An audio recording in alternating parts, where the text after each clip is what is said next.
Saudara Capres nomor urut 3 Ganjar Pranowo menyebut gimik kampanye boleh tapi jangan sampai menghilangkan substansi.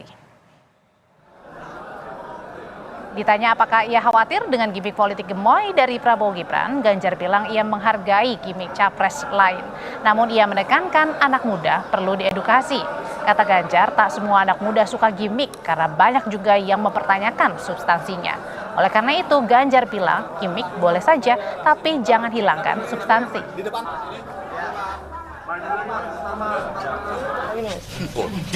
Jangan ke situ dong. Itu mah kemudian kasih stempel. Enggak, saya menghormati gimmick orang, tapi hari ini anak-anak muda mesti diedukasi. Saya membaca siapa ya anak perempuan yang di UGM, Oki kalau nggak salah. Oki kemudian menyampaikan, kami anak muda tersinggung kalau hanya sekedar dikasih gimmick, maka perlu pencerdasan edukasi politik berdasarkan apa programnya. Jadi boleh pakai gimmick tapi jangan menghilangkan substansi. Di sela kegiatan belusukan di Pecinan Glodok, Jakarta Barat, Cawapres nomor urut 1 Muhaimin Iskandar ikut memberikan tanggapan soal gimik politik. Kata Caimin, gimik adalah hal biasa dalam tiap kontestasi. Caimin menilai gimik bagian dari keunggulan yang ingin ditunjukkan masing-masing kontestan.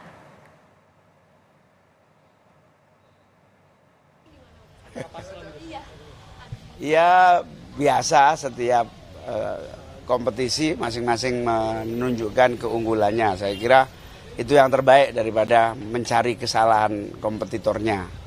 Lebih baik kita saling menunjukkan keunggulan masing-masing. Di sisi lain, Ketua Koordinator Strategis TKN Prabowo Gibran, Sufmi Dasko Ahmad menjawab adanya anggapan Cawapres nomor urut 2 Gibran Raka Buming Raka takut debat. Sufmi bilang Gibran tentu punya persiapan yang matang. Ia meminta publik melihat kiprah Gibran di debat nanti. Tanggapannya seperti apa? Anggapan bahwa Mas Gibran misalnya takut debat, ya kita lihat aja nanti gitu loh. Kita lihat aja nanti karena sebagai seorang pemimpin yang sekarang ini juga sudah berkiprah di pemerintahan, lalu kemudian juga sudah mengikuti pemilihan kepala daerah yang dipilih langsung oleh rakyat, tentunya kita yakin bahwa Mas Gibran juga punya persiapan yang matang. Capres nomor urut 3 Ganjar Pranowo menyebut banyak pemilih muda yang lebih tertarik pada gimik. Benarkah gimik ini lebih laku dibanding gagasan atau ketiga capres dan juga cawapres memang belum banyak mengeksplorasi soal gagasan dan mungkin saja ini lebih mementingkan eksploitasi gimik?